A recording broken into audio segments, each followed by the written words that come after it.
জয় শ্রীরাম, জয় শ্রীরাম না, জয় শ্রীরাম, জয় বাংলা, হিন্দুর বাচ্চা, জয় বাংলা। সালা পাকিস্তানি জয় হটো রোহিঙ্গা। रोहिंग्या, आप रोहिंग्या हो। नमस्कार, आदाब, सत श्री अकाल, जय भीम, जोहार। मेरा नाम है नवीन कुमार। पश्चिम बंगाल विधानसभा में विपक्ष के नेता शुभेंदु अधिकारी पर जूते फेंके गए, बोतलें फेंकी गई। लेकिन यह वीडियो याद है आपको, जब एक अकेले निहत्थे आदमी ने उनकी बोलती बंद कर दी थी। জয় শ্রীরাম, জয় শ্রীরাম না, জয় শ্রীরাম, জয় বাংলা, হিন্দুর বাচ্চা, জয় বাংলা, জয় বাংলা, তোর মমতাকে তোর বাচ্চা, জয় বাংলা, মমতা জয় বাংলা। इस वीडियो में साफ दिखाई दे रहा है कि शुभेंदु अधिकारी खुलेआम पश्चिम बंगाल के बांग्ला भाषी लोगों को रोहिंग्या बोल रहे हैं।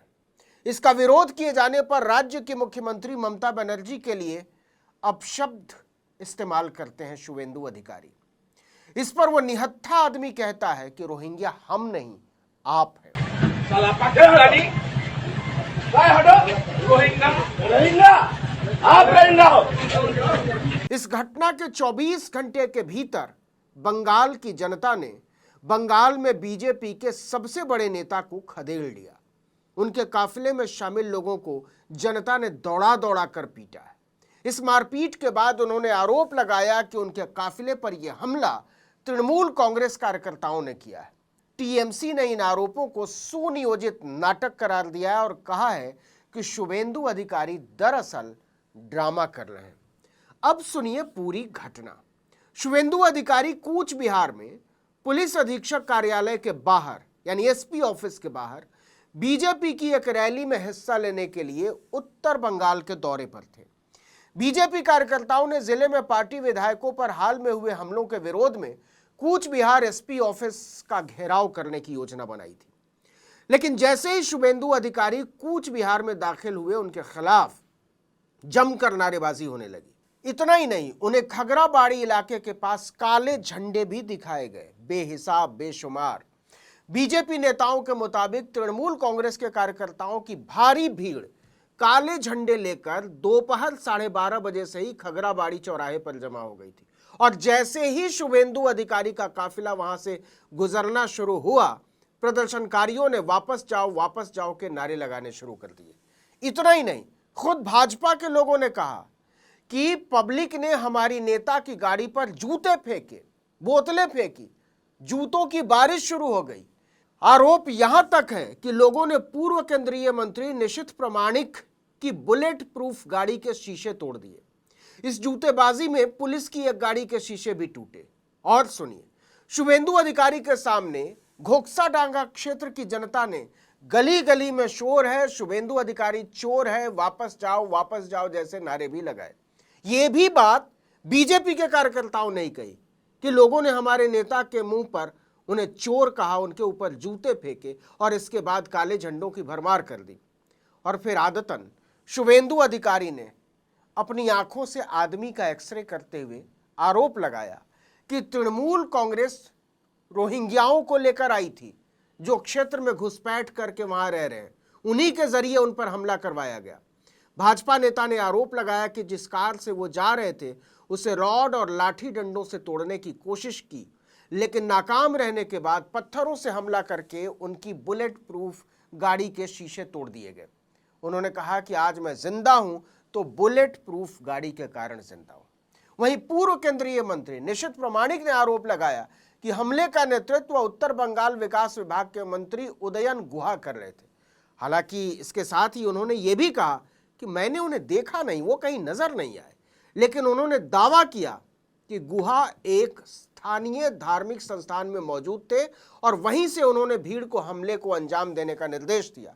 बिना किसी ठोस प्रमाण के निशित प्रामाणिक ने कहा कि यह हमला हमारी जान लेने का प्रयास था। लेकिन यह तो कुछ भी नहीं। असली चुटकुला उन्होंने इसके बाद सुनाया कि तृणमूल कांग्रेस तेजी से कूच बिहार में समर्थन खो रही है और उन्होंने 2024 के आम चुनाव को जीतने के लिए वोटों में हेरफेर किया था। समझ रहे हैं? भाजपा विपक्ष की पार्टी पर आरोप लगा रही है कि उनको फायदा पहुंचाने के लिए चुनाव आयोग ने बेईमानी की। इससे बड़ा चुटकुला क्या होगा। मामला विधानसभा में नेता प्रतिपक्ष और भाजपा के सबसे बड़े नेता से जुड़ा था, इसलिए तृणमूल कांग्रेस को सफाई देने के लिए आगे आना पड़ा।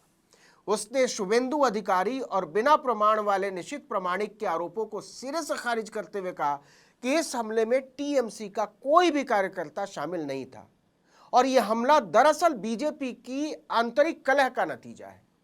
पूर्व सांसद और तृणमूल कांग्रेस के कूच बिहार जिले के अध्यक्ष पार्थ प्रतिम रे ने तो यहां तक कहा कि बीजेपी नेताओं पर कोई हमला हुआ ही नहीं है।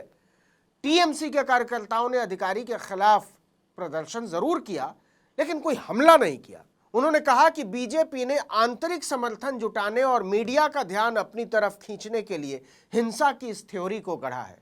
आपको बता दें कि तृणमूल कांग्रेस के कार्यकर्ताओं ने इसी दिन बीजेपी शासित राज्यों में बंगालियों और बांग्ला भाषियों के उत्पीड़न और बंगाल में पिछले दरवाजे से एनआरसी लागू करने की कोशिश का आरोप लगाते हुए 19 जिलों में एक साथ धरना प्रदर्शन का आयोजन किया था। इनमें से ज्यादातर जगहें वही थीं जहां से अधिकारी का काफिला गुजरने वाला था, या कहिए कि शुभेंदु अधिकारी ने जानबूझकर उसी रास्ते का चुनाव किया जहां तृणमूल कांग्रेस का पहले से धरना प्रदर्शन चल रहा था। उन्होंने कहा कि मैंने यहां आने से पहले पुलिस और प्रशासन को सूचित करने के लिए आवश्यक कदम उठाए थे, क्योंकि मुझे आशंका थी कि ऐसा कुछ हो सकता है। उन्होंने इसे लेकर जिले के एसपी को धमकाते हुए कहा कि इसका अंजाम उन्हें भी भुगतना होगा। हम उनके खिलाफ कार्रवाई करेंगे। कैसे करेंगे, किस हैसियत से करेंगे, ये उनके राम ही जानते हो। लेकिन फिलहाल का सच यही है कि शुभेंदु अधिकारी खुद बता रहे हैं, जनता ने उनके ऊपर जूते चप्पल फेंके, बोतलें फेंकी, काले झंडे दिखाए और उन्हें वहां से खदेड़ दिया। रामराज में ऐसी घटना का घटना वाकई बहुत बुरी बात है। विपक्ष के नेता तो क्या, किसी के भी ऊपर जूते चप्पल नहीं फेंके जाने चाहिए। इसकी निंदा होनी चाहिए।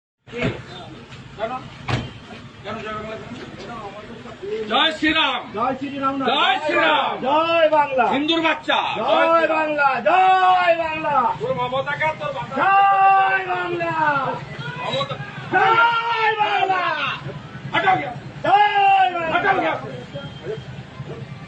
साला पाकिस्तानी जय हटो, रोहिंग्या रोहिंग्या, आप रोहिंग्या हो, जय बांग्ला। इस वीडियो में इतना ही, लेकिन अगर आपने आर्टिकल 19 इंडिया को अब तक सब्सक्राइब नहीं किया है तो फौरन कर दीजिए, बेल आइकॉन दबाइए, घंटी जैसी आकृति लाइक कीजिए और कमेंट करके बताइए हमारा वीडियो आपको कैसा लगा।